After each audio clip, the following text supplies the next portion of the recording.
Good evening, everybody. Welcome to the Anything But Hold'em this Sunday Razz edition.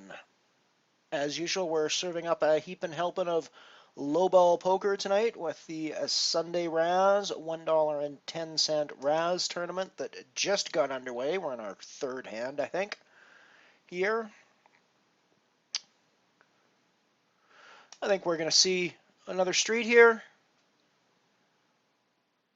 I don't think we need to see any more streets. So this is the same $1.10 Razz that I play most Sunday evenings. If memory serves, I won it last week. A couple of weeks ago, good friend of the stream, Steve-O, came second. Was heads up for the game at one point, but didn't quite pull it through. Ended up taking down second place. So we'll see how it goes tonight. Razz is a pretty streaky game. It can go really well or it can go really poorly, and there's sometimes not a lot you can do about it, but we shall see.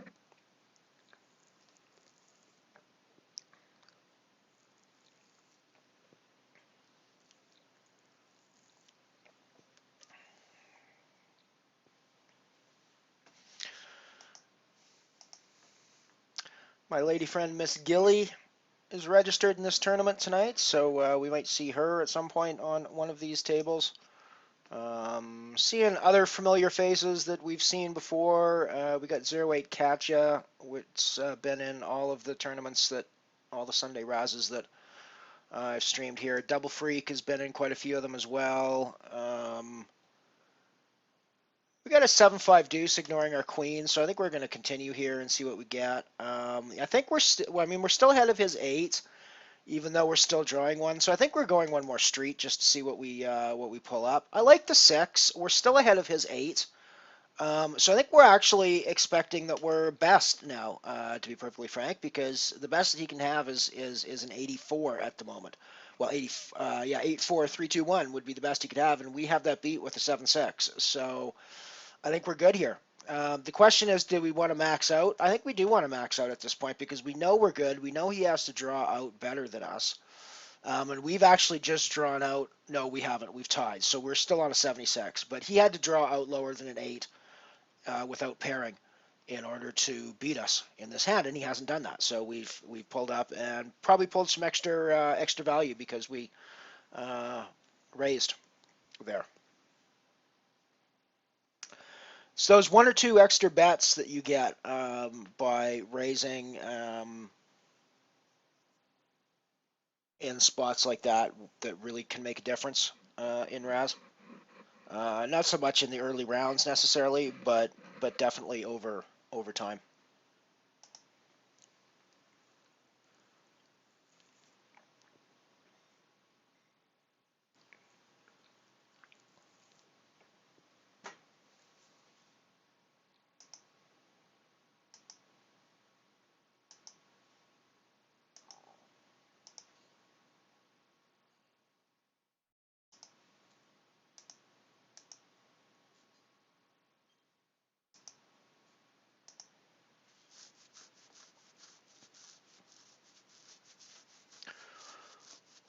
It's quite a nice day outside, actually. You still see there's still snow on the ground by my snow cam, of course, but it's actually still quite a nice day. Very warm today.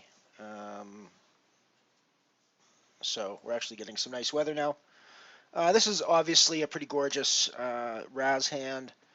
Against the deuce, I don't necessarily want to go crazy here, but I mean, we're obviously drawing into the nuts, so we're pretty happy with that situation. The 9's not thrilling, but we're going to keep, I think, one more street at least. And I think that's probably where we choose to exit the hand.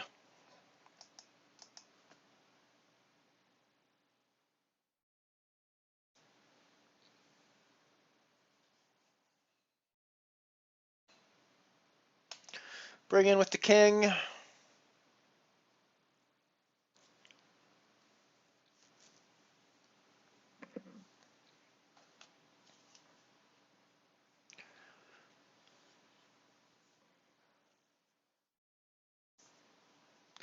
The The bring in with the king's obviously one of the worst bring-ins of all the three stud games.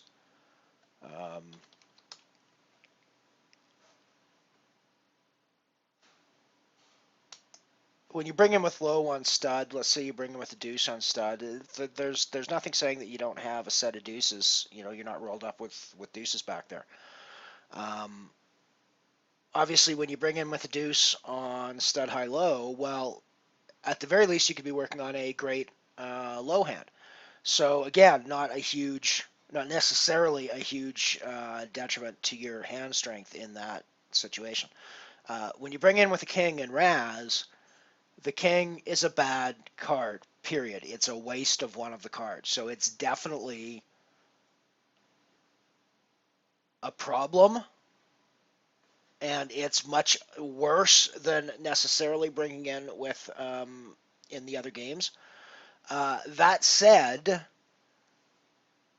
you can use that to a certain extent to your advantage. Everybody's going to raise into your bring in, most likely.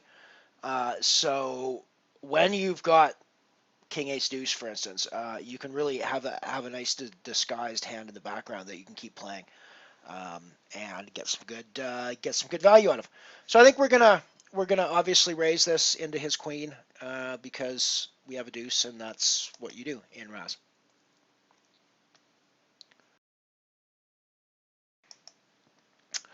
Welcome everybody to Anything But HoldEm.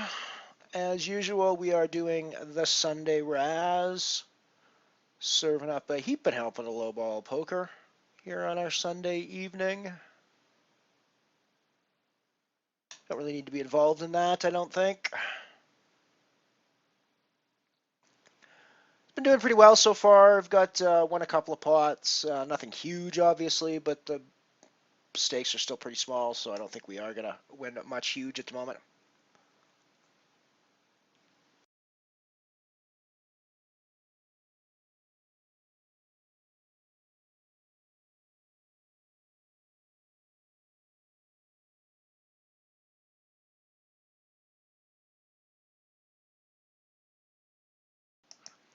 Reg is still open for another couple of minutes, so we'll have a look at the lobby once registration closes and see who all is here.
I've just been talking into a dead mic for ages.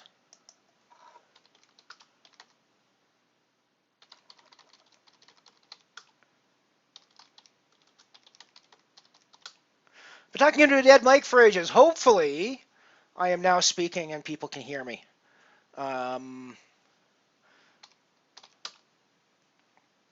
Hopefully, people can hear me again. Say hello in chat. Let me know who's out there. I guess Steve-O didn't make it for the tournament tonight. He's been here for the last couple of nights, but that's cool. I'm sure we'll see him back again soon. We've already lost the first person out of the tournament. Yaflex, I don't think I've seen them before in here, is already gone. It's pretty impressive feat to bust a limit tournament in the first 15 minutes of the said tournament. Especially when the levels are 15 minutes, which means he busted in the first level of the tournament. That's a pretty impressive feat in a limit tournament. It's usually a little bit harder to get your money in at that stage, but I'm guessing that it happened over a series of hands, and nonetheless, it is a pretty impressive feat to be out in the first level of a limit tournament.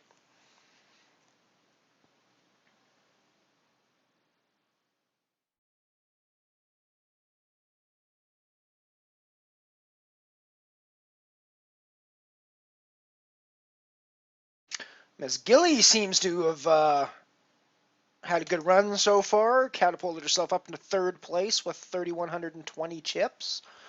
We're going to end up paying out 3 people at the end of the night tonight. First place is going to be $10. Second place is going to be $6, and third place is going to be $4. So not a bad payback, no matter where you place, but you got to be in the top 3 to get any money tonight. Miss Gilly sitting in the top 3. She's got 3,120. 08 Katcha is sitting up at the top of the chip stacks of 4010, which is pretty familiar if you've watched any of the other Sunday Razz shows that we've done. She is quite often near the top of the chip stacks, and usually competing for the money at the end of the tournament. So we'll have to keep an eye on Katya as usual.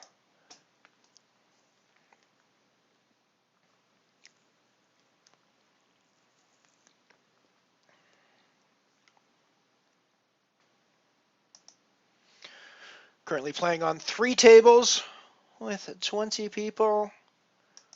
Being a stud variant, we play 8-handed, which means that there need to be 16 before we're down to two tables. So we're pretty evenly spread across 3 tables now.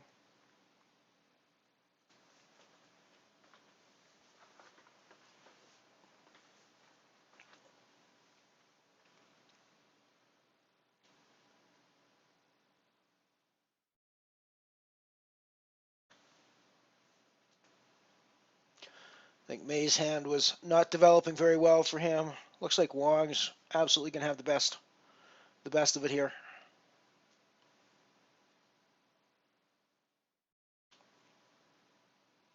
The diamonds don't matter one way or the other for me. I'm not really caring about what suits or colors we're getting in this, just as a reminder. Straights and flushes do not count against you, so they're irrelevant in the Razz game. All you're looking for is the 5 lowest cards. Gonna fold that out. The 6-7 is, potentially playable, but I don't really need to get involved against somebody showing a 4 necessarily at this stage of the game. I'm glad I can be heard now. I was not intending to be speaking to the void. Hey, Mav, how's it going? Good to see ya. Welcome back to Anything But HoldEm. Once again, we're playing Razz. We play Razz every week at this time, so it's good to have you back. No Steve-O this time, but my girlfriend, Ms. Gilly, is in the mix with us this evening.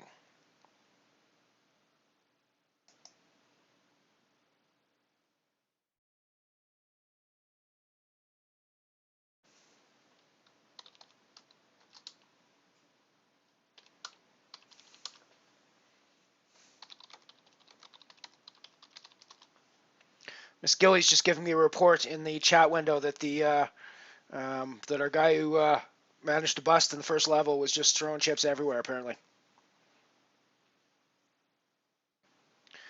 She thinks he may not have known how to play Razz, which is entirely possible. It does happen occasionally in this game. Although typically, if you're going to throw $1.10 down into a tournament, you're going to have some sort of clue as to what's going on.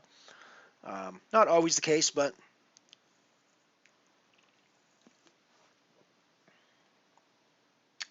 I'm going to see a street or two on this one. The 95, obviously the 9's not great, but you know, the 5 ace is playing into the nuts, so I'm happy enough to see one more street. We've moved out of nut territory now, but so is most of the other players as well, so I'm relatively happy here. May is checking. I'm going to check behind. We don't need to bloat the pot at this point, I don't think.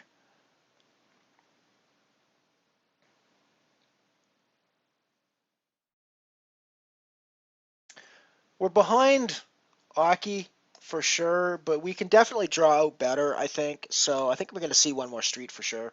The queen is not a good card for us, and at this stage of the game, there's so few cards remaining that I really don't think we can be continuing anymore, given the other hands that are out there. Maymap is probably drawing.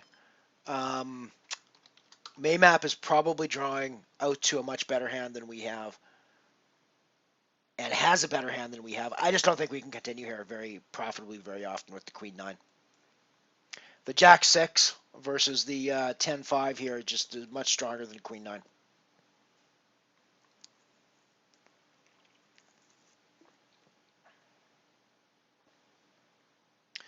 $65.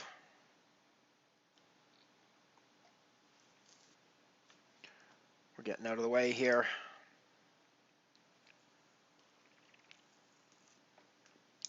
Apparently Katya is on Miss Gilly's left.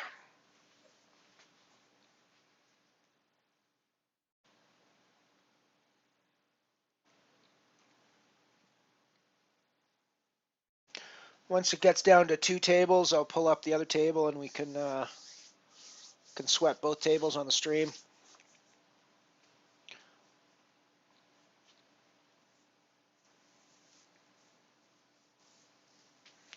Not enough screen real estate to fit 3 tables on the screen though, so.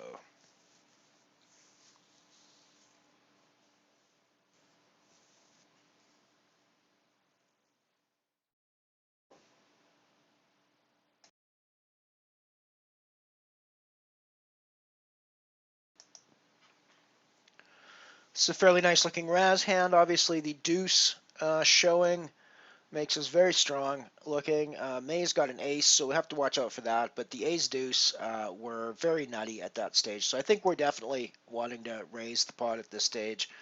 I don't think I'm going to want to be re-raising if I get re-raised at any point along here, but like I'm probably just calling after this.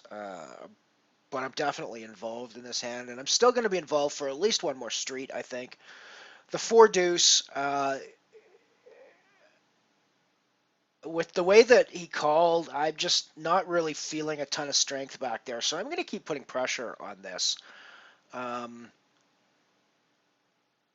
I'm technically still ahead. He's obviously a jack versus a 10. I shouldn't say technically. I am still ahead. Now I'm not necessarily still ahead anymore.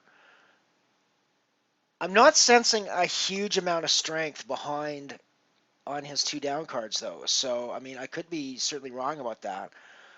But I think that my 98, probably just check calling. I think even though he was raising, yeah, not surprised by that. Like I said, I just didn't really see strength or feel strength back there. So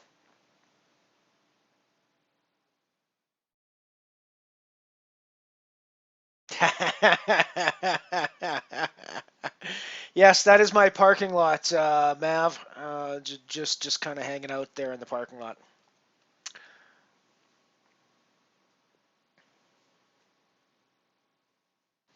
Good to have you. Good to have you watching our Razz today.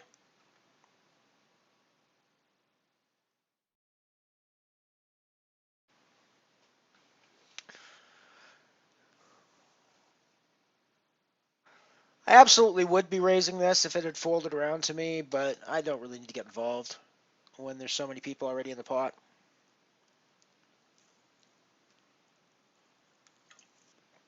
I think Pax is definitely looking the strongest here, and showing strength. So I think that getting out of the way is probably the way to go. So far, I'm reading Pax as a fairly ABC sort of Razz player. I'm not really expecting to see too many strange or unusual plays out of them.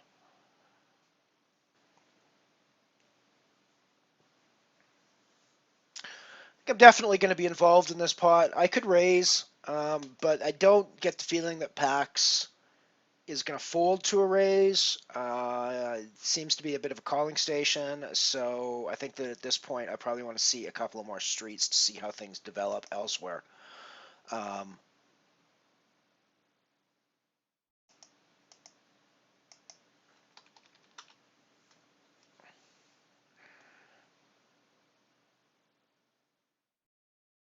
I'm very happy, obviously, with this hand at this point, and I'm going to keep putting money in.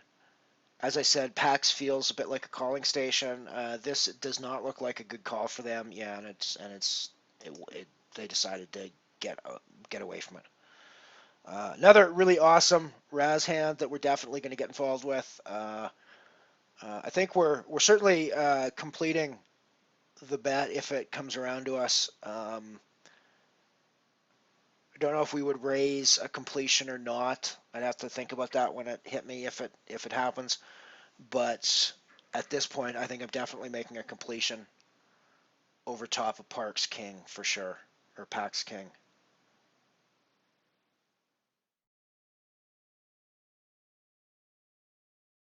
So with Wong's completion there, uh, you got to remember there's really only two hands that are beating me. A three ace and a deuce ace are really the only two hands that are beating me with a four.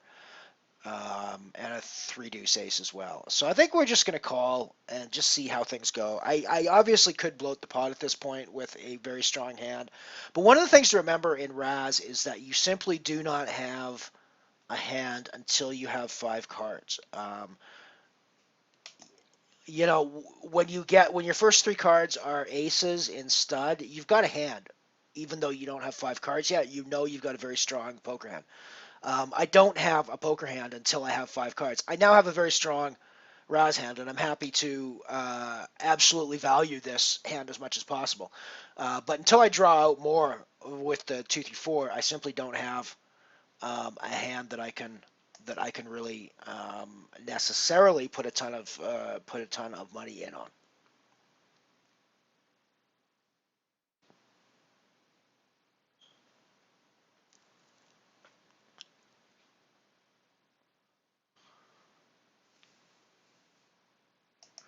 I could very easily raise this ace here, and I can probably expect.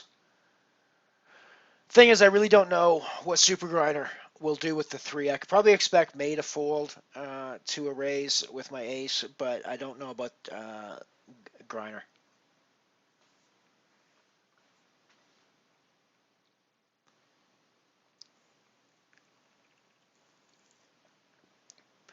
We've got our voice restored. I was speaking into a dead microphone for ages at the start of this stream, so I hope everybody's hearing the mellifluous tones of my lovely voice now. He says with sarcasm dripping off of his tongue. Bring him with 10. This is last time this happened. It was reversed, but it was with kings. Griner and I both had kings, and Griner was the bring-in. So I suppose it's only fair that I get it this time with both of us having tens.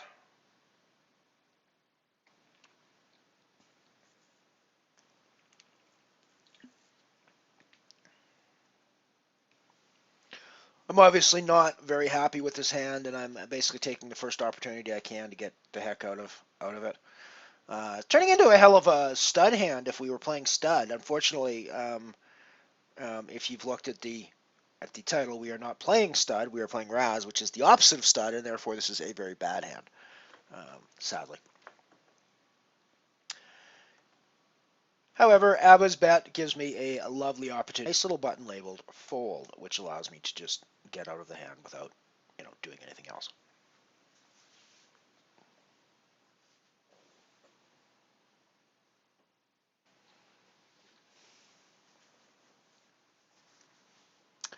So I'm in fourth position now. 19 people left. As I said, one person busted in the first level. Pretty impressive for a limit tournament. As I said, busting in the first level is an impressive feat. Up at the top of the table, we got Sever Yannon, 44.85. Katja in second, 35.70. Tricolis in third, 35.40. I am in fifth place with 31.40.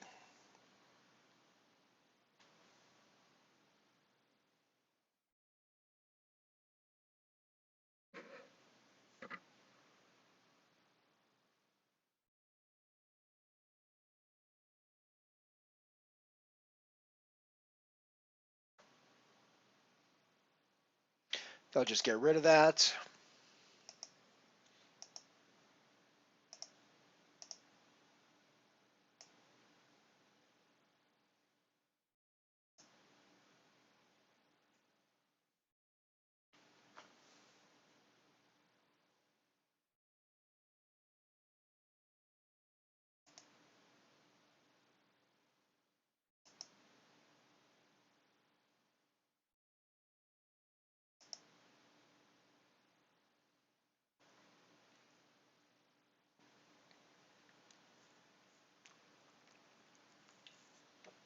Looks like Wong is clearly best here, or it would seem so. It looks like May's working on a pretty strong hand as well, potentially. So um, when Wong is showing the 2-3-5, you got to remember that Ace 4 is the only thing he can have that makes his hand substantially better than Maymap. Any other combination of cards that Wong would have had um, either makes the 7 and the 6 in May's hands more playable, or pairs out Wong so that he doesn't have a ton of cards.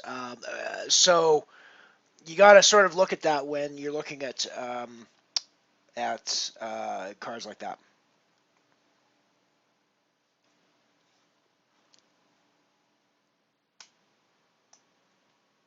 The first skill of Razz obviously is recognizing which hands you want to go with and which hands you don't want to go with. But the sort of second level after you've learned to value your own hands is to make sure that you're studying the other boards and knowing what you're playing against, because um, the value of any hand, the value of a king can go up a lot when suddenly somebody gets three queens on their board. It really does. It really does change the value. So part of the skill of valuing your own hand in Razz is absolutely knowing your relative strength to the rest of the table. It's not so much what your actual strength is; it's more a matter of a relative strength to what your opponent could possibly be playing.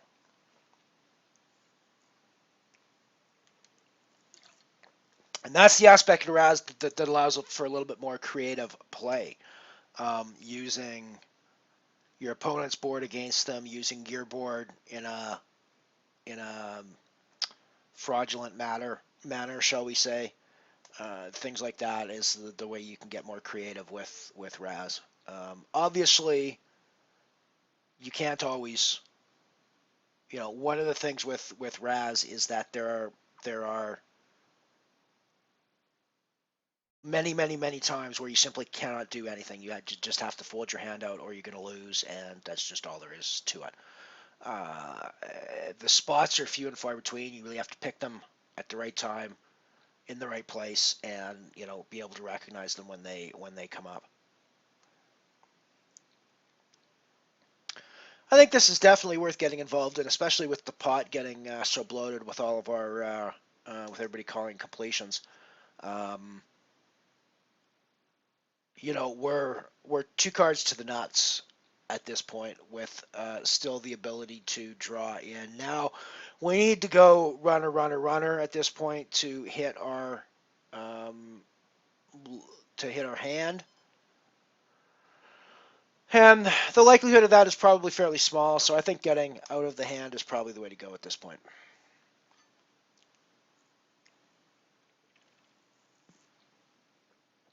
Coming up on a break here pretty soon. In fact, I think, yes, the break will start with the current hand finishes. So I'm going to zip off and mute my mic and go take care of my custodial duties. Sweep the floor and do all that sort of stuff. And I'll be back.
And I'm back. Still a minute to go in the break. Let's have a quick look at the tournament status at the moment.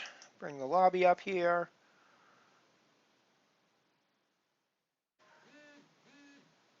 We've got still 19 people left. I'm still sitting fifth at 2,930 chips.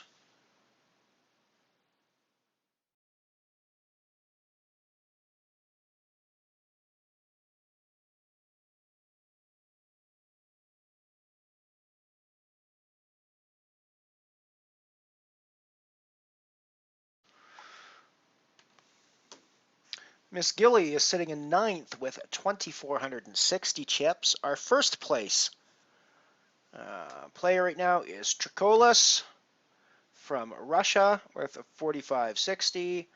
Severyanin, also Russia, is 4,440 in second place. Katya is in third with 3,905.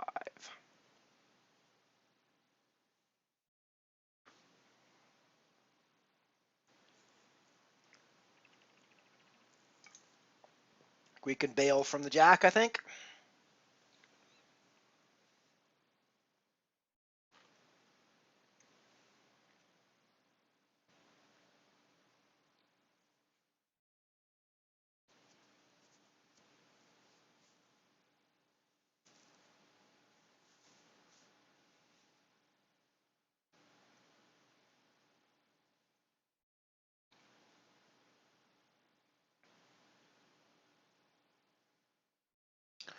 Looks like Maymap has sensed the same sort of weakness in packs that I have sensed as well. He seems to be attacking a lot of packs plays and just not getting the cards drawn out well to execute properly. But I think that seems to be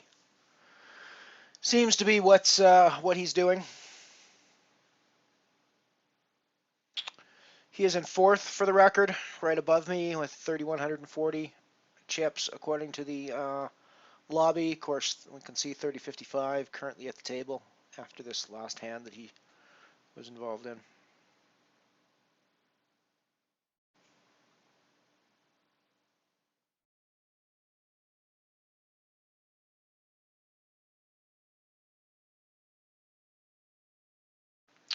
We still got a ways to go yet. I'm guessing that it'll get down to two tables sometime this hour.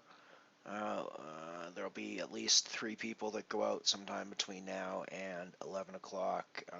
But I don't usually expect to be on a final table until for another 2 hours at least in this tournament. And I certainly don't expect to be holding the trophy above my head and victory screaming and drinking shoe bombs with my rail until for another 2:45 or 3 hours. I would think so.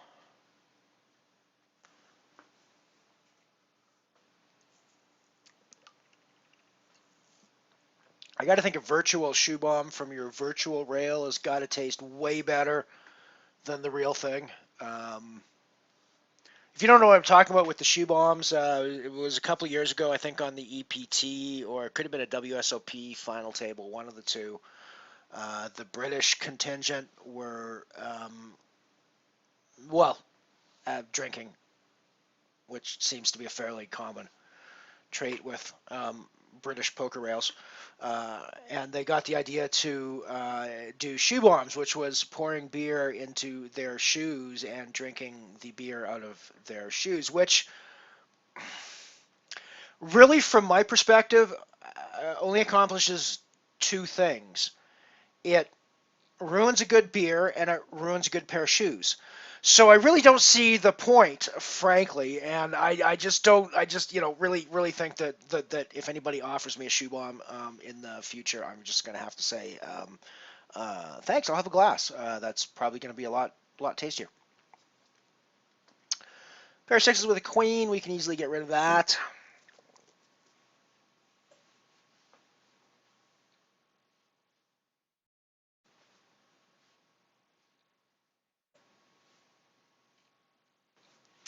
Last week I did win this tournament, so it certainly can be done and does happen sometimes. It was quite good. A couple weeks ago, a friend of the stream, Stevo, came second in it as well, so it is a lot of fun. It's a nice low-bally way to spend your Sunday evening. Low-bally, is that a word? Doesn't need to be a word.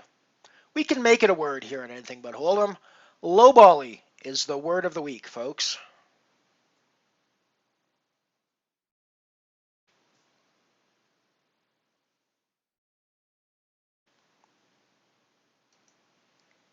And we're here tonight with the low-bally Sunday Razz. 7-6 ace, pretty happy with that hand. It's gonna be a nice hand in a Razz game fairly frequently. So I think I'm gonna go ahead and play it.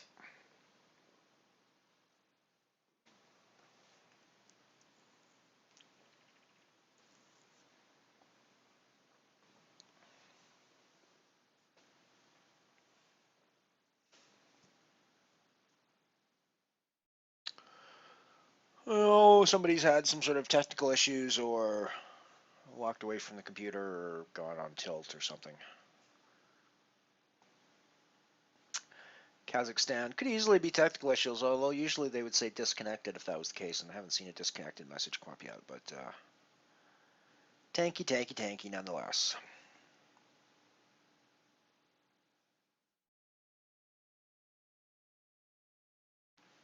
I don't usually get too upset when people tank my table. Uh,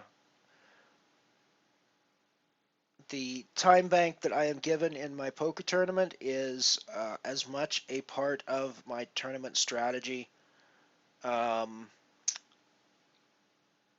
is as much a part of my tournament strategy as the chips that I have.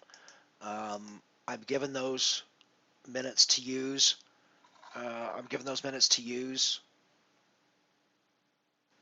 to make tough decisions, but there's no explicit rule that says that's how I have to use those minutes. I can use those minutes however I choose.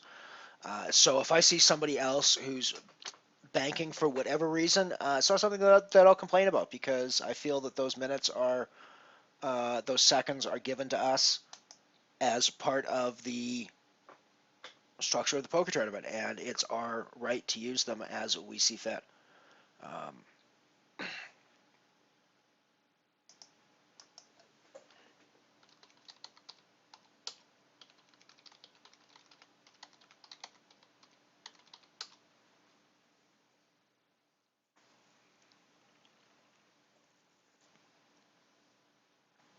this is a fairly pretty looking Razz hand as well, so I think we're getting involved here. We could certainly raise against the 4 with Wong. I think I'm just going to call ahead. I don't really need to bloat pots at this point, and I think I still want to just see how streets go. Again, key difference between a high-low or a stud game is that Razz, you never, never, never have a hand until you have 5 cards, at the very least. So betting too much with only 3 cards is a fatal flaw, I think, to your Razz game.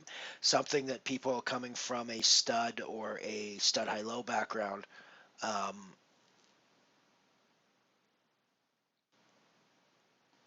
might do very frequently um, is not necessarily the best thing to do in a Razz context. We're gonna put money in here for sure because even with the paired, I mean we're absolutely ahead of. I mean Aki is probably drawing out to a better hand than us, but he clearly does not have a better hand than us at that point.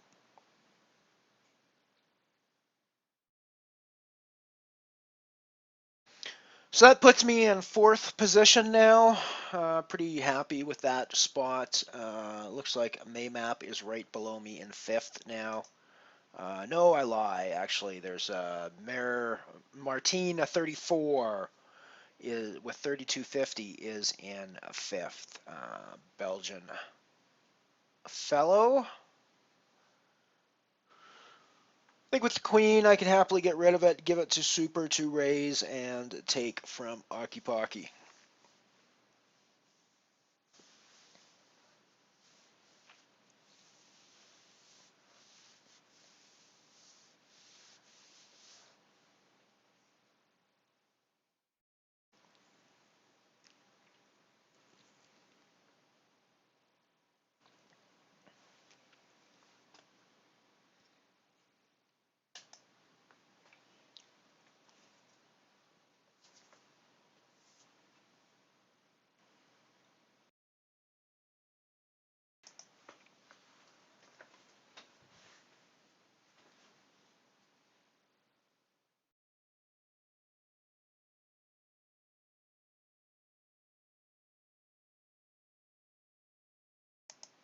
Now that's a very pretty Razz hand, folks.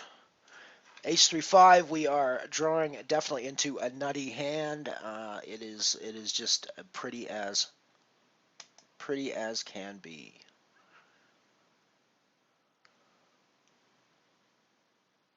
As I say before, obviously we do not have a playable hand yet because we only have 3 cards and we need 5 to have a playable hand. But I'm happy to take it down that way. Don't have a huge issue with taking pots down that way, even when I've got big hands, because it can always go a lot worse as streets progress. So anytime I take chips and put them into my stack, making my stack larger than it was before the hand, I'm a pretty happy fellow, because that is, after all, the point of playing poker.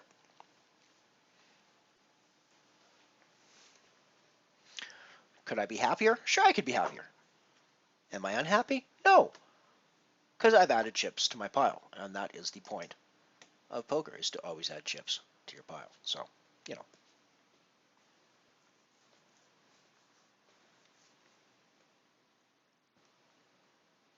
You're never thrilled about pulling down a min pot, but you should never be upset about pulling down a min pot either.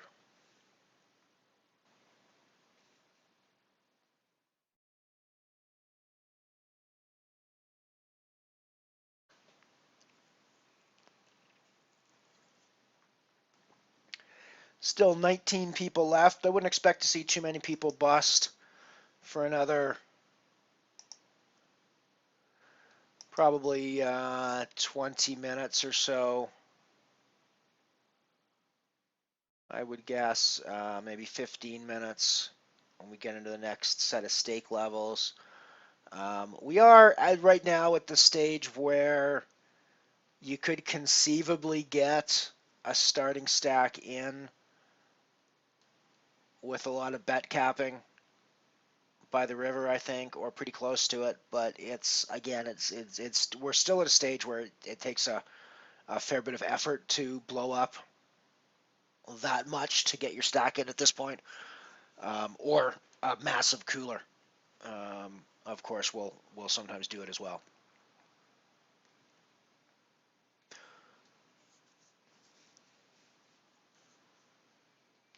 There are fewer coolers in Razz because you can usually tell that you may not be good, and you therefore wouldn't be capping the vetting. So the the chance of actually getting coolered are pretty slim, and it's usually going to happen on hands like 65 versus a 64, or a 76 versus a 75. Things like that is usually where it's gonna come down to when you get coolers like that. It's not going to be a 54 versus a 65. When someone's playing a 54, it's pretty clear, usually pretty clear when somebody's on the nuts. So in this game, anyways, I mean, I'm not saying it always is in poker, but certainly in Razz, it's pretty clear when somebody's playing the nuts. Um, and so you're just not going to be nearly as aggressive with your 65 in that situation as you would be in any other spot. Well, that king's obviously not very friendly. Super Grinder's the only one else that got a terribly friendly card on the next one. So I think you're going to see one more street. You know, yeah, pairing the 3, we're done here. This is just not working out well for us. Um, really, I'm a little surprised that Maymap is still in on the hand, frankly, because he's clearly behind at this stage. There's really no no question. Unless Super Grinder's paired a couple of times, just Maymap simply cannot be ahead.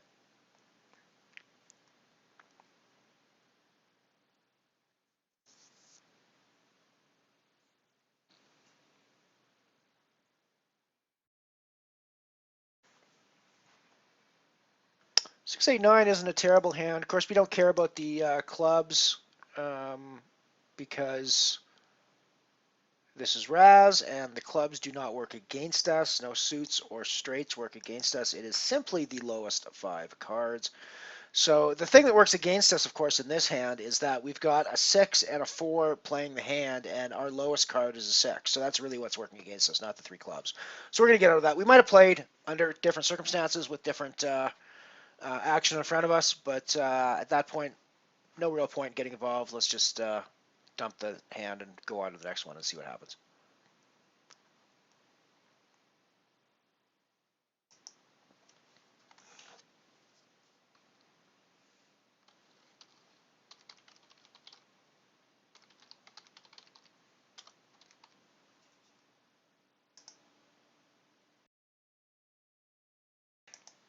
I'm just going to do some tweeting for a second.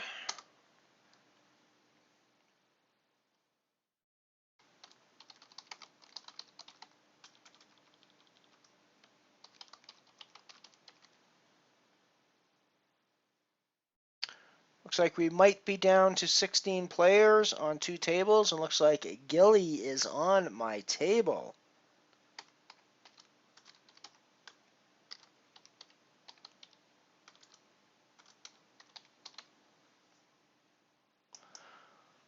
Hello, Gilly. Good to see you at my table.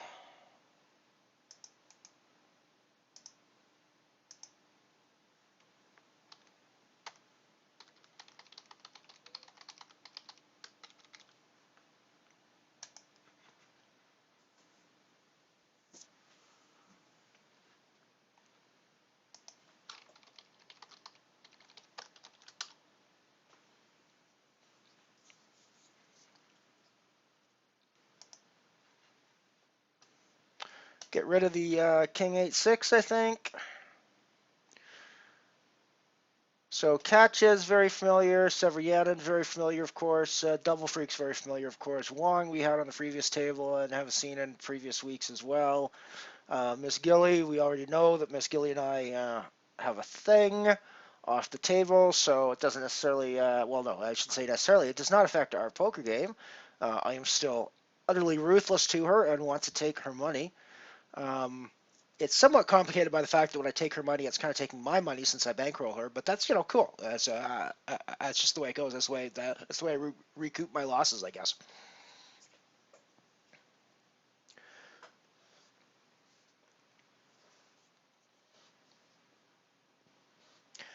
Just kidding. When I say I bankroll her, I recently had to um, give her another transfer just to kind of shore up her bankroll because she was getting really low and wasn't really feeling really good about things. So I offered to do it, and she was feeling really bad about taking money from me. And I reminded her that I had transferred. This was the first time I transferred money to her in a year and a half, and it was $25. So if she's getting a year and a half's worth of entertainment out of $25 from me, I'm good with that. That's a pretty cheap date at the end of the day, I'm thinking. So great. I'm good with that. That's cool. Really, don't feel guilty about being bankrolled for $25 over a year and a half. I think that's pretty cool and pretty reasonable. Your your dollar per hour entertainment value is pretty fucking high at that point, I think. So you really don't have to worry too much about it.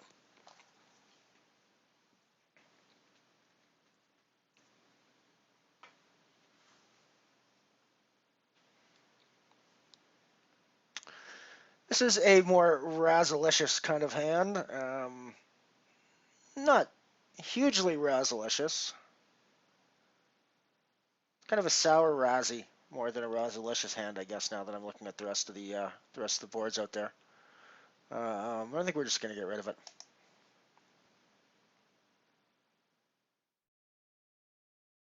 How's that? In less than 8 hands, it went from Razzalicious through Sour Razz down to let's just fold the fucker.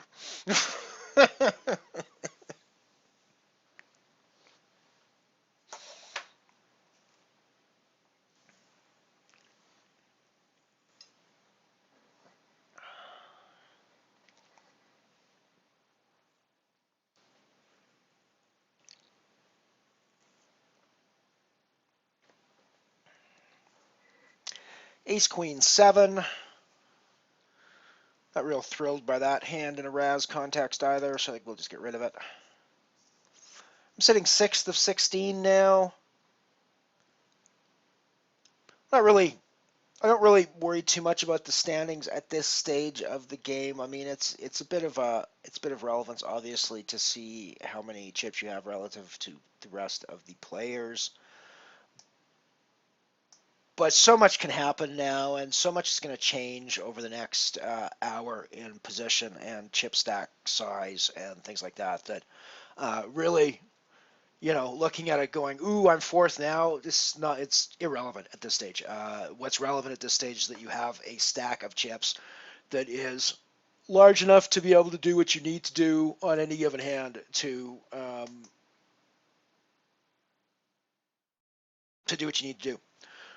So that's really all that's relevant. And, whether that stack puts you in 2nd position overall or 5th position overall or even 9th position overall is much more irrelevant, I think, than people think at this stage of especially in a limit tournament.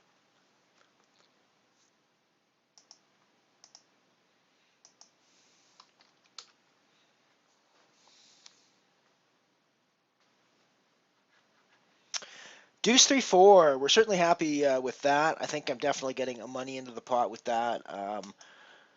Again, the reminder that you do not have a hand in Razz until you have 5 cards, so I'm not going to get too crazy, even though it's a very strong 3-card hand. Severianen, I've definitely got issues with. Everybody else, I'm pretty happy to continue against, especially with Larry Expo getting out. I'm better than Gilly because Gilly's playing a 10-8, 10-9. I'm obviously better than Bubble because Bubble's on a pair of kings now. Severianen is playing a queen, potentially a queen 5 to my queen 10. So Severianen could very well be ahead of me at the moment.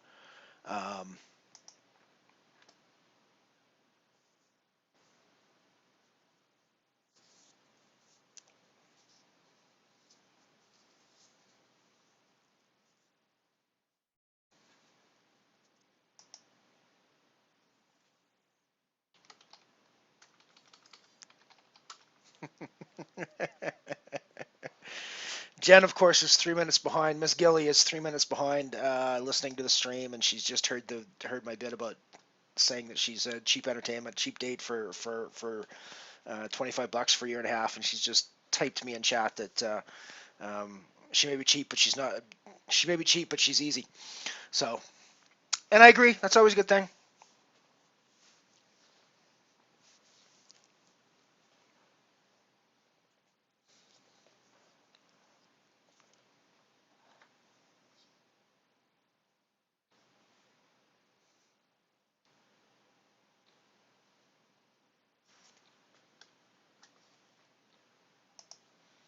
Miss Gilly took down a nice pot there. Very nice pot with an 87.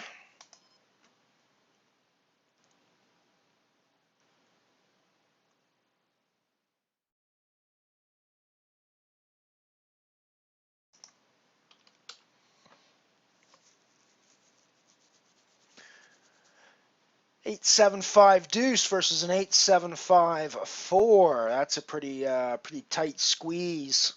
Pretty tight squeeze out there, but definitely is a nice win for Miss Gilly.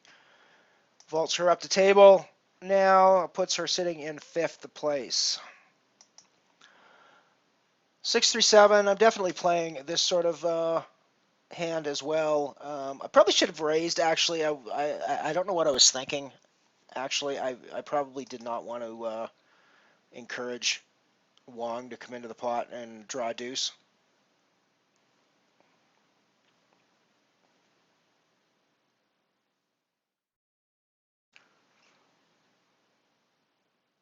Thinking that Gilly's two back cards are very low at this stage. I mean, I'm obviously still live against both of them, and ahead against both of them.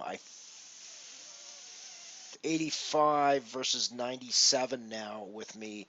Gilly might have just pulled ahead on me. Um, and there's an even better chance that she has now. I'm going to probably be check calling here a lot. She's going to check behind a lot, I think. Even if she's playing an 85 here, she's going to be checking behind a lot at this stage. Yeah, so playing an 87 makes sense that she checked behind there. There's not really much. I don't think, given what I'm showing, I don't think there's much that um, she's going to.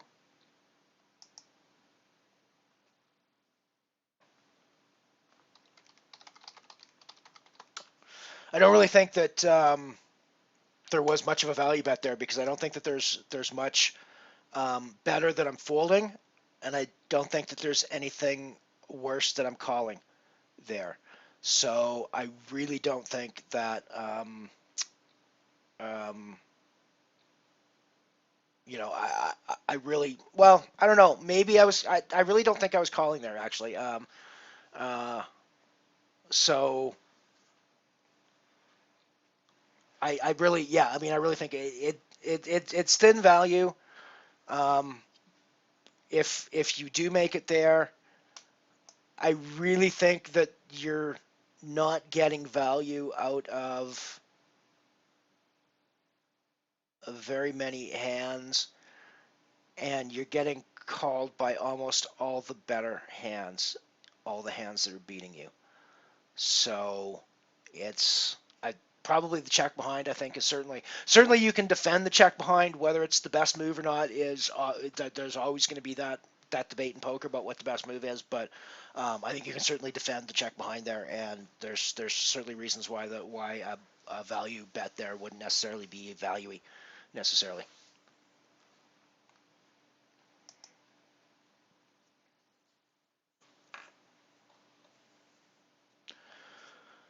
Bubble Booby is out in 16th place after losing a hand to Wong, 62-62.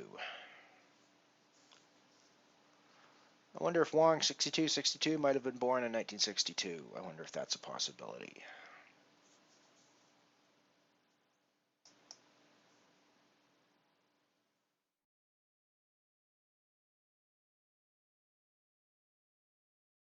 I at least have the excuse that 6-6 might be my favorite hand. Nobody believes that usually when I say it in chat, but you know, what can you do?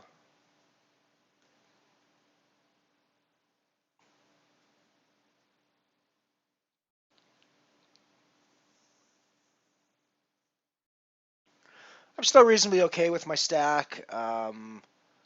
It's obviously not as big as I'd like it to be, but it's still very playable at this point, and I can still put some pressure on if I have big hands and are in spots where it looks like I can put some pressure on. So I'm not too worried. If I lose another hand or get involved in a hand and have to fold out after a couple of streets, then I'm probably starting to get in very panicky territory. But for the time being, I'm not. I'm not panicky.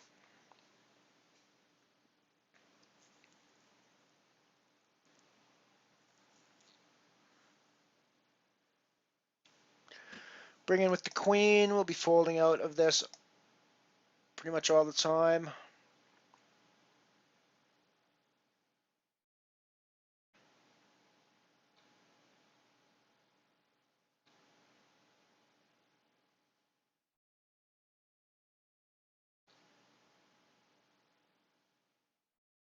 Bring in with the jack. We're folding out of this pretty much all the time as well.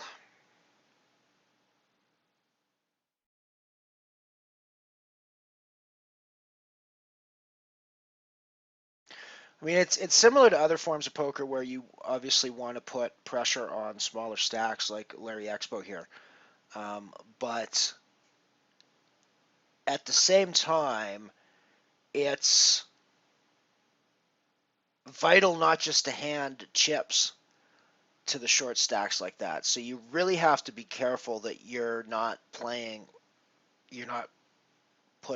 your chips in trying to bully him off of hands where it's obvious that you're behind and it's obvious that he's ahead, because in those cases you're just feeding him chips and you're giving a small stack better life. So it really is more of a strategic game when you're looking at using putting pressure on small stacks in a game like Razz, just because it's so easy to be dominated and just handing him chips when you're doing it indiscriminately. I think we're good with this. The fact that Miss Gilly just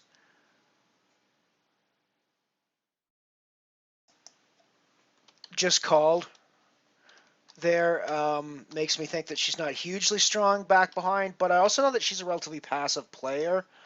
The ace is going to look good on my hand. She doesn't need to know that I've paired it here. Her pair of deuces, she's not going to like that. She knows I can see it, so therefore she knows it's going to be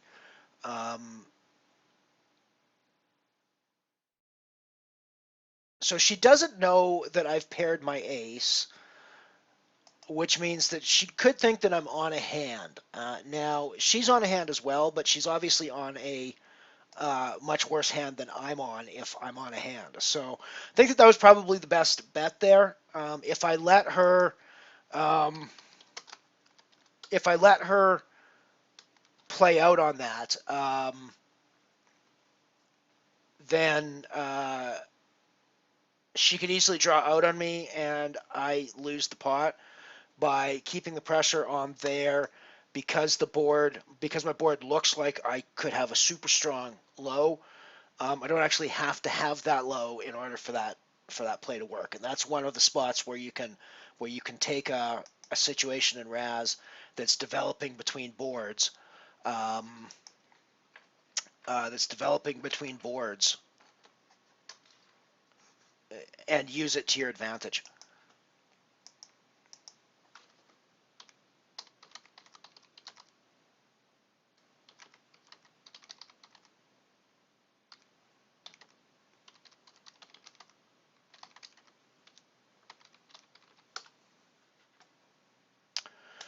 Gonna fold that. I mean, I obviously could. The six deuce is obviously playable, but I think I'm gonna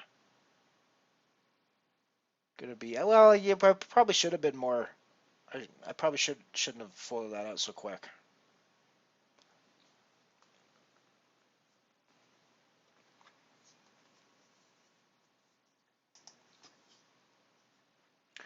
I think the fact that our ace is paired is obviously a detriment, but it's not a huge problem. And it's the king is a much worse problem. I think we're out of the hand now.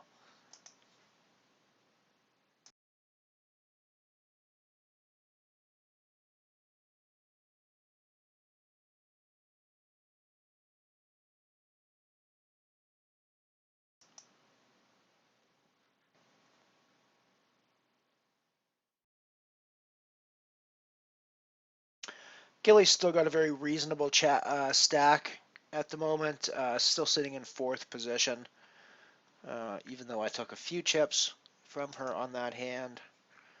Um, Still got a very reasonable stack going.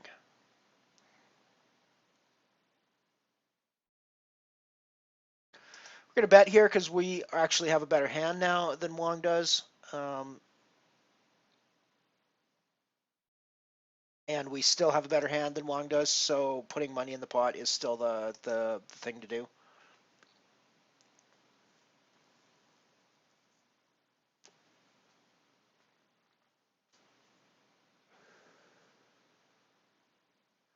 I'm going to get away from this one, I think.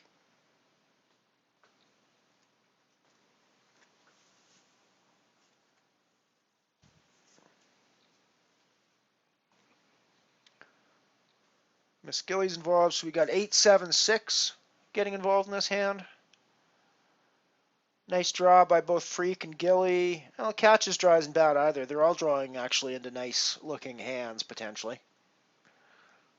Checked around. It's interesting. Freak got the best of that. Fifth Street for sure. Gilly needs to make a decision if she wants to keep drawing or not. Decided not. Freak has definitely got the best of this hand by the looks of things.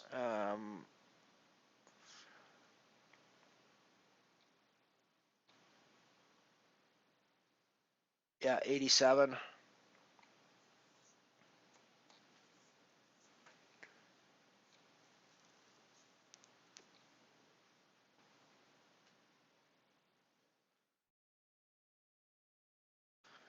Down to 14 left now. I'm sitting in ninth. I would normally get involved, I think, usually with the even with the king there, but with the raise and a re-raise, I think I'm gonna stay out of it. I'm already one card down at that stage, so when I say one card down, I mean that I'm assuming that I'm not going to use the king to play my Razz hand with, and therefore it's a dead card. And I only have remaining. I only have 6 cards then to pick my 5 best Razz cards from. So it puts me at a disadvantage right from the start of the hand, which is not a place you want to be in any poker situation. You always want to be at an advantage, not a disadvantage when you're going into the hand. That advantage doesn't always have to come from the strength of your hand. It can come from position. It can come from betting. It can come from a whole bunch of things. But one of the ways that you can certainly get a disadvantage in your hand is to be putting lots of money into pots with weak drawings and hands that you're already at a disadvantage going in. Glad to see some people hanging out with me here on a Sunday night for the Sunday Razz. I like to serve up this helping of lowball poker every Sunday evening starting at 9:20 p.m. Mountain Time. It's been running approximately an hour and 20 minutes now. Down to 12 people left in the tournament.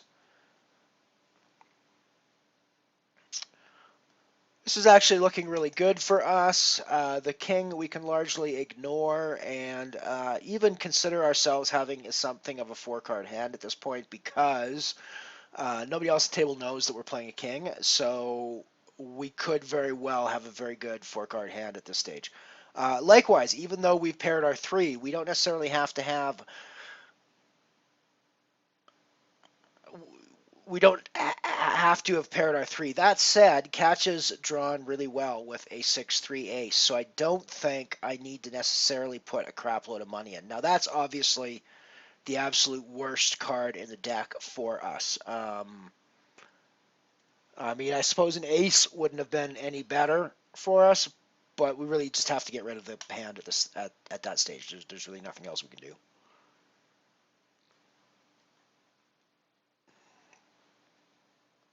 I think an 8-4 deuce we're going to play as well most of the time. Even with the ace showing, you'd probably obviously rather have the 4 or the deuce showing rather than the 8 showing, but I'm still going to get involved with this hand a lot of times. The 8 the 8s are going to win sometimes, and even still, that could easily end up being a dead card by the end of the hand. So we're going to see another street for sure. The 10 versus Severianen's 9. Obviously, our 8 is still better than their 9, but we're falling behind in the hand, and I don't think we need to put any more money in.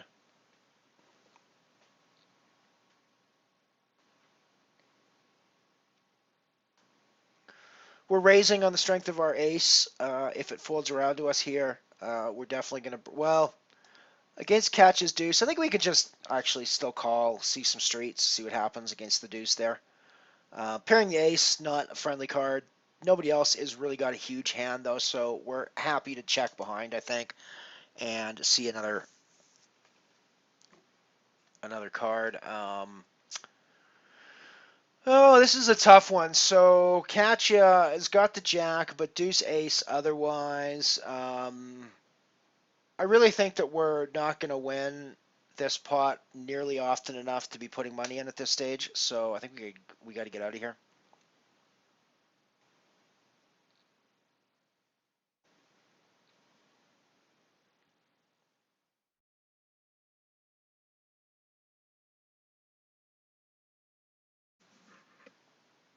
I mean, I think the main reason I decided there that I wasn't really going to win a lot of money is that the chance the catch is going to draw out better than her jack and therefore improve her hand. Um, and my hand was just getting weaker as I drew out, so it really wasn't something that I'm going to have a ton of success with, I don't think. So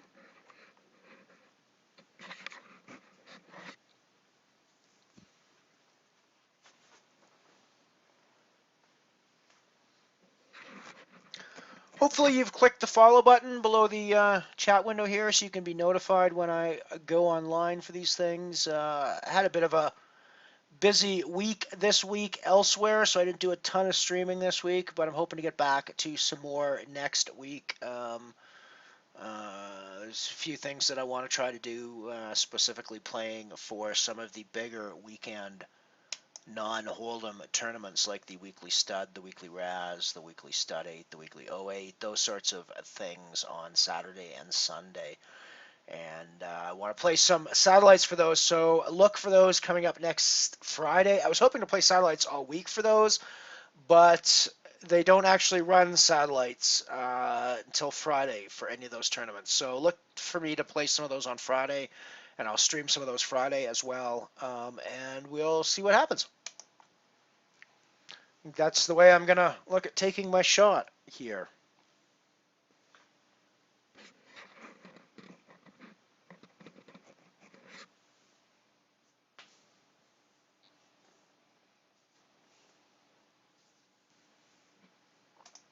I've done pretty well on stream with the higher buy-in tournaments. The lower buy-in stuffs, I think I've kind of ended up with a wash, but I jumped into the $22 stud high-low in one of my first streams and ended up chopping that one heads up for like 170 bucks, I think it was. Just last week, I won a 550 triple stud. Um, so yeah, I mean, I've been doing fairly well in the higher buy-in stuff, so I'm looking forward to having a chance to play something like an $82 one on here, just to kind of gauge the competition level and see where I sit in a larger buy-in ecosystem, I guess. I don't really have the bankroll to be able to buy into that directly myself. I mean, I certainly could buy in. I've got enough money in my bankroll to buy in. It's way out of my bankroll levels at this stage. So I really think that bankroll management is probably the best way to go, and playing some satellites to try to get into those is probably a good one. Now, one of the things that I have been trying as well, and that I'll continue to do, that probably won't get streamed as much, is if you haven't if you don't know about them, it's actually a good thing to know about for getting tickets into bigger tournaments. The STEP program in Sit and Goes allows you to start at $7.50 with a Step 1 tournament and build that up into $27 Step 2 or an $82 Step 3, $215 Step 4, I think it is. Um, and you could sort of run a fairly small buy-in up into a ticket that in this case it would be I'd be looking for step threes to buy into the $82 into the $82 ones. So I might look at that. Now most of those are no limit hold'em ones are the easiest ones to get into. They do run Omaha high low steps that I will try to get into as well, I think, but those ones don't fill nearly as quickly and nearly as often, so it might be hard to play some of those. But I will certainly try to get in, and that's actually I think going to be one of the easiest ways for me to get $82 tickets to play in those weekly non-hold'em tournaments, which I'm going to be trying to do over the next little while. It's going to be my objective here on the remaining episodes of season 1 of Anything But Hold'em. I'm probably going to bring this season to a close relatively soon. I'm thinking something like an even number of maybe 50 episodes for season 1, which means that we've got another 20 odd episodes to go before we get to the end. And I'll probably come back again for a season 2 with somewhat of the same concept, but I equally think that we might have some changes as well, depending on how the rest of this season goes too. One of the good friends of the stream, Ken Lowe, who, as I like to say, literally wrote the book on mixed games, then went to Vegas and cashed in the WSOP Dealer's Choice just to prove his credentials were solid. He's good friends with the stream, and he's actually to donate one of his books to us, The Poker Player's Guide to Mixed Games. It's an excellent resource for learning the mixed games and playing the mixed games. And I'm thinking that I'm going to put that as a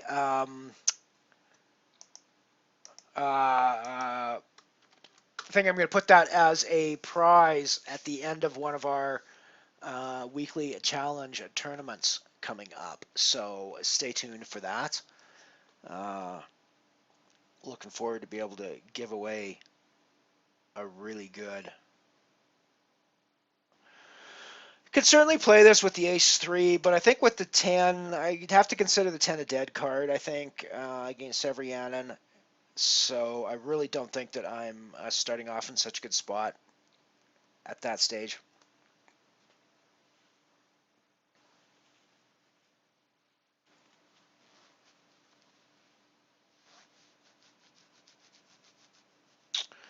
I am near the bottom of the chip stack count now. There's 11 people left. I'm sitting in 9th. I'm starting to get into, now that we're up into the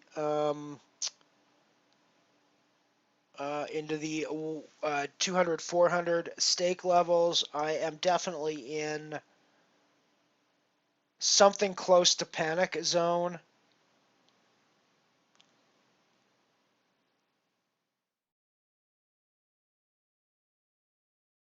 And that's Katya done with leaving us with 10 people left in the tournament. So I'm getting pretty close to panic zone. I'm gonna have to put my chips in here pretty quick just to kind of save face in the tournament here. That's obviously not the hand I want to do it with, and I don't. I'm obviously not desperate enough that I have to get it in with anything, so I can still be a little bit picky and choosy. But I know that I'm getting to the stage where the hand that I pick could very well be the last hand that I'm in, unless it's the right hand. So I have to be pretty careful with that. So I know I have to get it in, but I don't need to get it in badly just yet. This is a pretty big hand developing here. 5-3 versus 4 deuce. 6-5 versus 7-4 now. So Miss Gilly has just gone behind potentially, depending on what Wong has got back. This is now a 54 versus a 65 potentially. So yeah, this is really close. I mean, I'm surprised that the pot hasn't. I'm surprised it's gone check through all this. Nice one, Gilly. Nice small pot to bring in. This is a hand we're obviously going to get involved with. We're happy to um, put all our chips in with this. This is a super strong 3-card hand.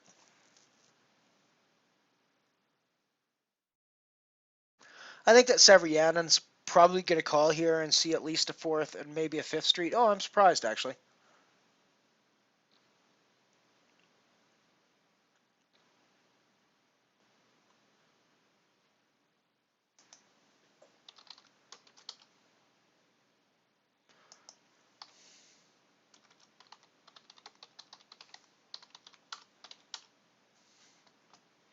We're raising that always, even without the good cards behind.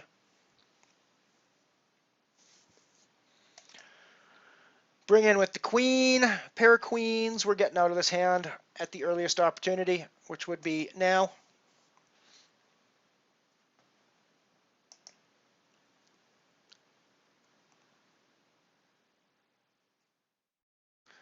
We've got a break coming up in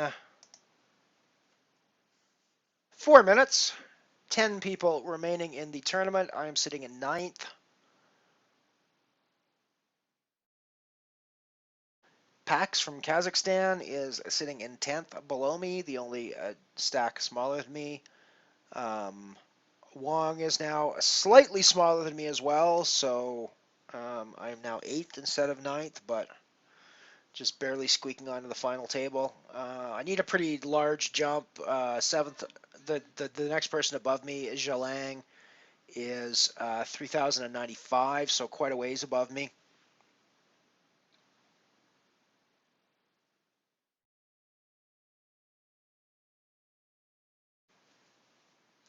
The deuce 3 is obviously quite good here, and I think looking at the rest of the boards, I'm going to put some money in here and probably take down without anybody playing back at me. Just, take some free chips at this point because I think that that's the way to do it.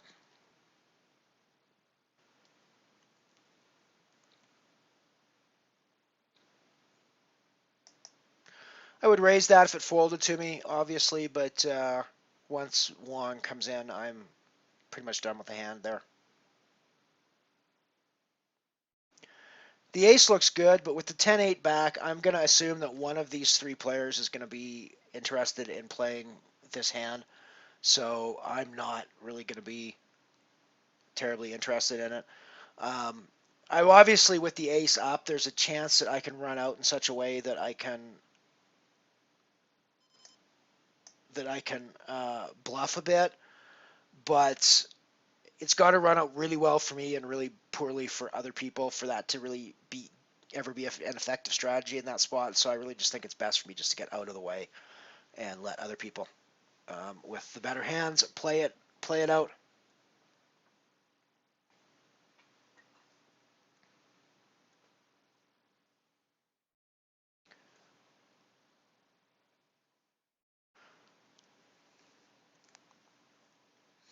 Coming up on a break here on anything but HoldEm. In about a minute, we're going to be on a break, and I'm going to go off and do my duties.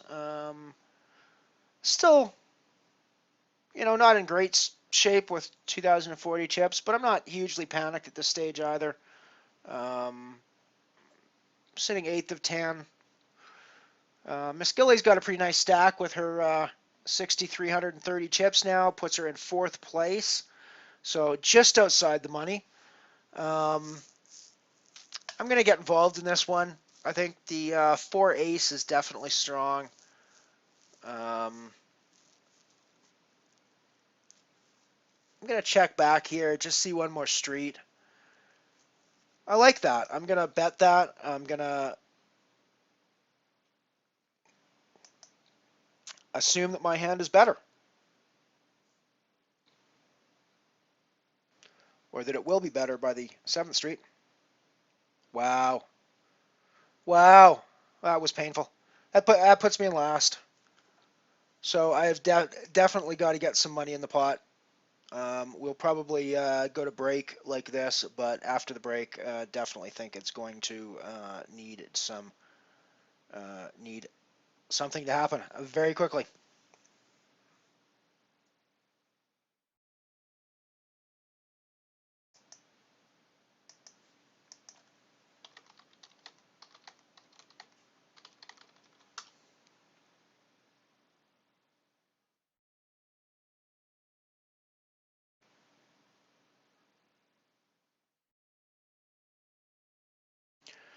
Deuce five. Shame that queen's back there. I think I'm going to go to the break with my 540 chips and see what I can do after the break with a better hand that doesn't have a queen high in it. So, radio, I'm going to unmute the mic and we'll be back in a few minutes. Later.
think I actually should have bet on this hand because I'm clearly ahead of him at this point.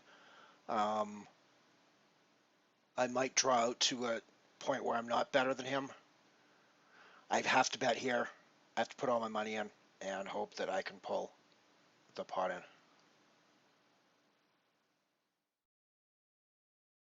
And we're done.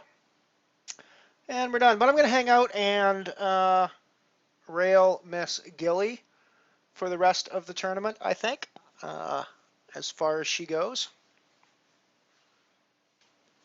Kind of expected to be done fairly early in this. Once we came back from break with the chip stack that I had, I was either going to double up or be done. So getting it in where I did was not.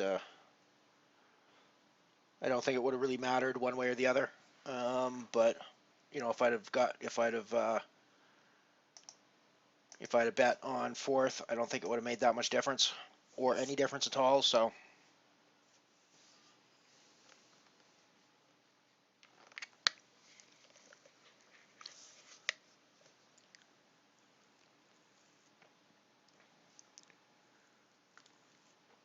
So in this situation with Gilly showing a Jack 5 versus a King Deuce, I don't know what you've got, what she's got behind, but that's definitely a spot that I would want to bet in, knowing that his King is bad.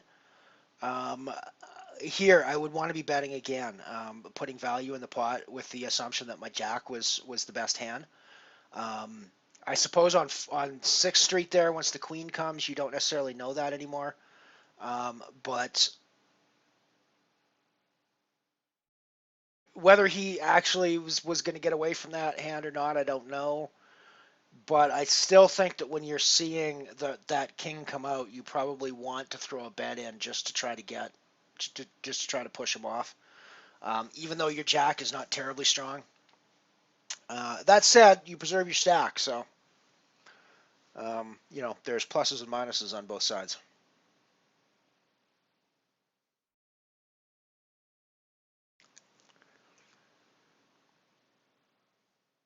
Looks like it'd be another hand between Wong and Gilly, perhaps. With the 3 showing, that's pretty strong. A low card. Of course, depends what else you have behind, but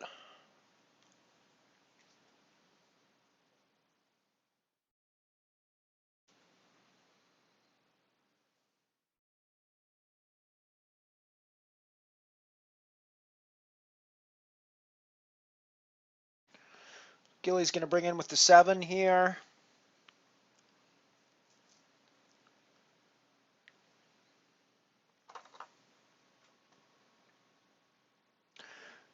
I hope that she vets here. That should have been a vet for Gilly.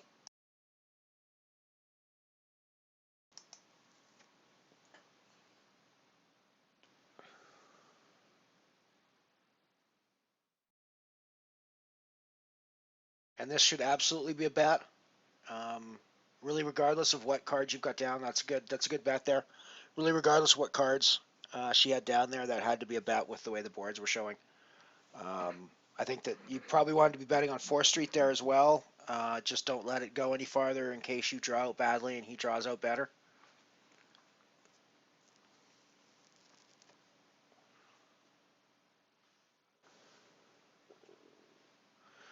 So this hand looks like it should go to Wong.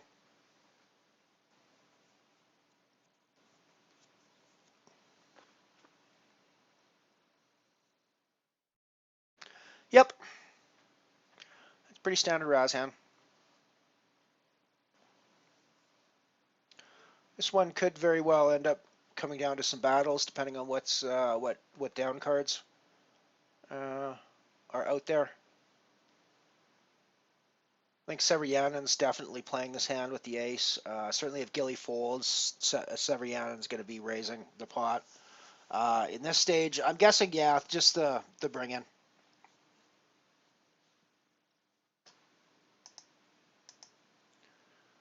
This is looking good for Gilly. I think I'd want to be betting at this stage for if I was Gilly, just based on what the board's looking like. Absolutely now, I want to be betting. I want to be putting money in this pot. I don't want to let people draw out on me. I know that my board looks good, so I want to I certainly think I want to be betting on some earlier streets there if I was Gilly, based on the board that I was seeing. Obviously, don't know what she had down, but I think Wong's got to raise this. It's probably raised and then fold by Gilly. This is a pretty standard Razz situation. No matter what Wong's got down. Wow, that's a pretty remarkable spot there. Really, no matter what Wong's got down there, he's got to be raising that pot. Um, he really has to be raising that pot no matter what he's got down. Given Severianen showing the queen there, that might have been a spot for Gilly to raise with, I believe, the 8 or 7 that was showing there um, to be able to fold both of those players out.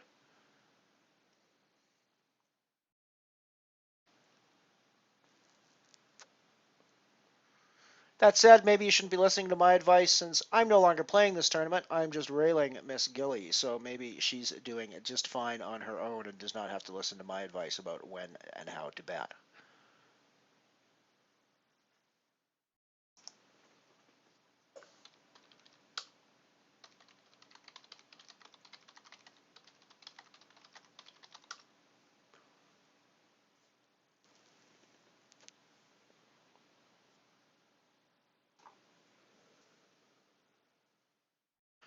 Bring in with the 4. Wow.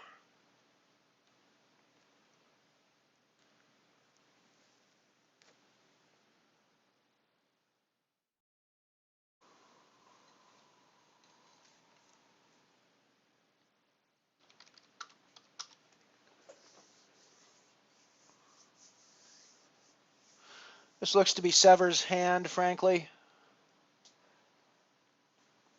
Although that queen does change the complexion a little bit. I'm thinking that Freak's got a fold, though. Um, Freak can't be assuming that Sever's playing the queen. If Sever's playing the jack, then Freak's jack is worse. So I think that's probably a pretty speculative call on Freak's part.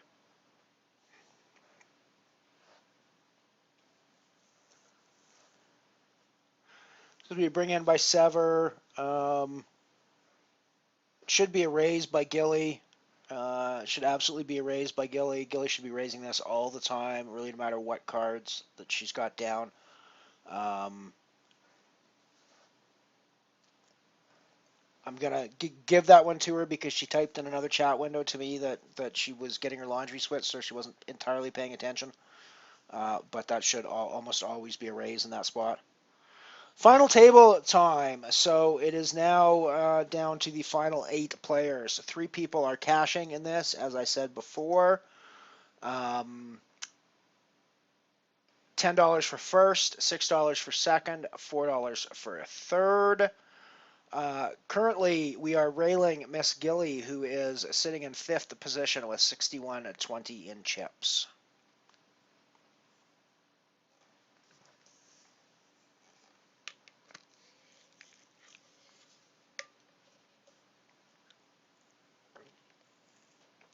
All the pretty lights on the table now.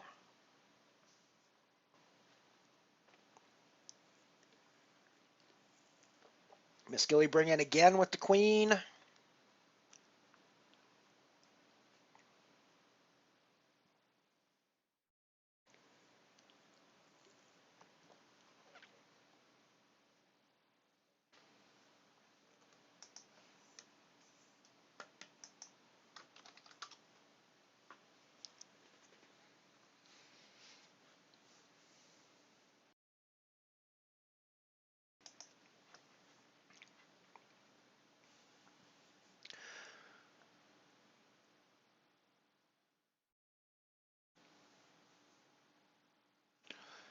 Pax has been a fairly passive player in this game and fairly ABC. So, I mean, I'm thinking that you probably fold this if you're Gilly with the queen 3.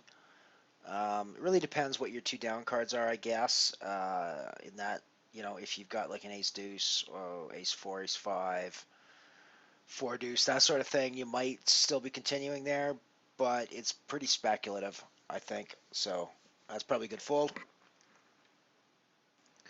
Like I say, Pax is playing pretty face up, so when he bets the ace five there, and face up and passive, so when he bets the ace five there, um,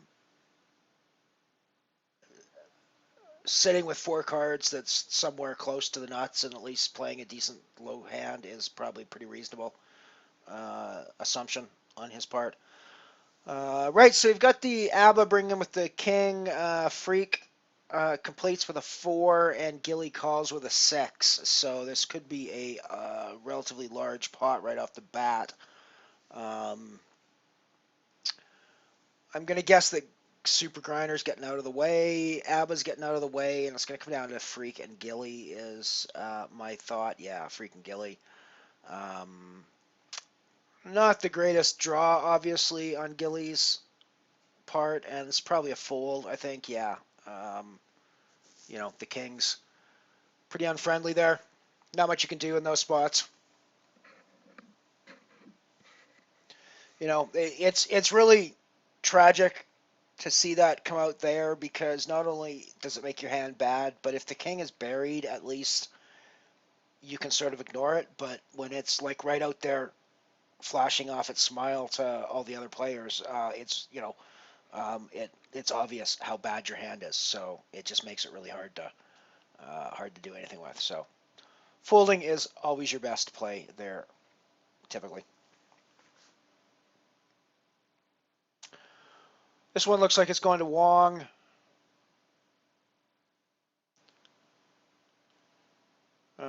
Not the greatest draw on either part, but I think Wong's still got to be betting this. Pretty surprising that ABBA's still in the hand. There's no way that ABBA's still in the hand at this stage. They can't be in the hand on 6th Street now. They've got to fold. So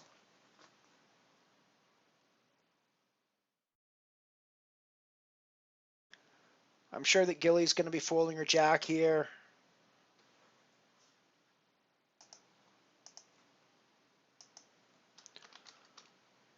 I'm sure that Gilly's going to be folding her jack here, no matter really what she's got down. Having the jack up really handicaps the hand off the bat. Surprised to see Trickless call that. The draws haven't gone great for Pax, but he's still in front. Not anymore. In fact, Trickless is now in front, so I think that this is Trickless was probably looking to check raise there. It could go either way. This is a pretty close hand, and it goes into Pax. So was one of those ones that could have gone either way, based on what I was seeing on the boards.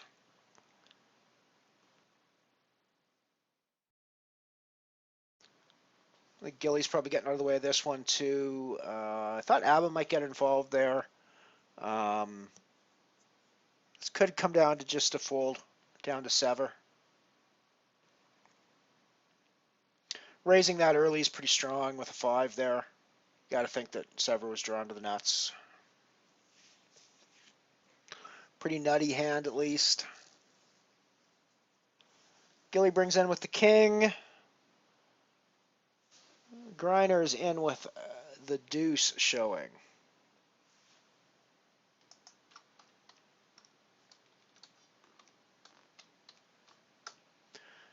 She tells me she has a deuce 9 behind the king and she's getting out of the way. She's another chat window with me, so she's going to give me her hand updates as we play, which means I'll be able to give them to you on the stream here. So we'll have a little bit more knowledge about our rail girl here.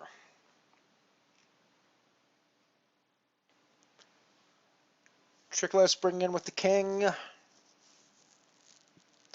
I wouldn't really expect Gilly to be getting involved with this one. The pot is getting rather large, so if there's like a, she's like an ace deuce, ace 3, deuce 3, deuce 4, something like that down below. If her two down cards are lower than 5, then I would think that she might want to get involved there, but otherwise she'd probably just want to get out, even with the way the pot is growing. Freak is developing an awesome stud hand. Sadly, we're not playing stud. Sadly for Freak, anyways. Super Grinder takes that one down on 5th Street.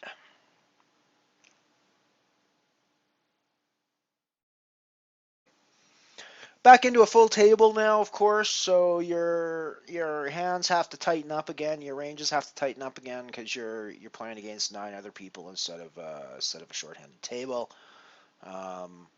So that always has to factor into your decision making. You've just come off of the 2 5-handed tables, which are playing quite a bit looser, most likely. So I guess the 5 and the 4-handed table, when you were 9-handed, and then the 2 5-handed tables, they're all going to play quite a bit looser.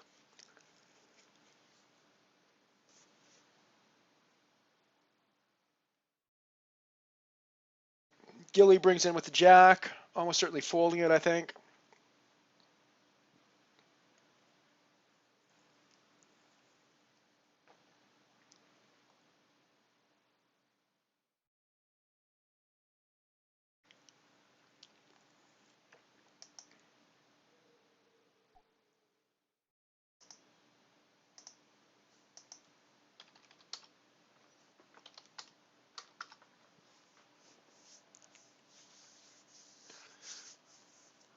Some pretty crappy draws on 4th Street for everybody here. It's looking like Sever's still got the best hand. Wong might have drawn out better for 5th there. Really depends what's going down. They're pretty close. I think Griner's out of this now. I think he's should be out of it anyways. Pairing the 4 probably puts Wong in front for sure now, I think. Sever obviously probably has a draw, and Sever takes it. Sever Yannen's going to bring in with the king. I think once again we're almost certainly going to see a fold. It's going to be a Freak hand, I think. Freak and Pax probably are going to be involved in this one. Gilly's almost certainly going to fold, I think.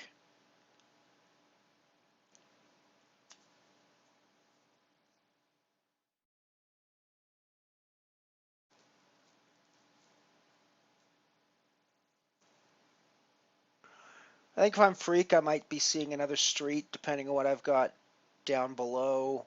I guess he decided he didn't want to. That's certainly a valid choice, I think, there.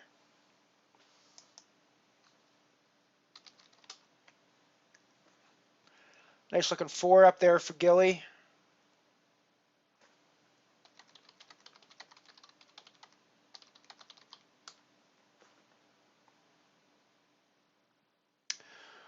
Says with a 10 deuce, so she's going to be involved in this one, I think.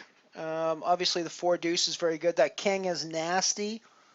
There's really very little that you can do there. You might see one more street, possibly, but the king 10 is probably bad. Yeah, I mean, obviously the 4 deuce is nice, but you're really looking for runner at that point to come out of it. So you just got to bite the bullet and fold. That's one of the reasons why I like to always remind people that you don't have a hand in Razz until you have 5 cards.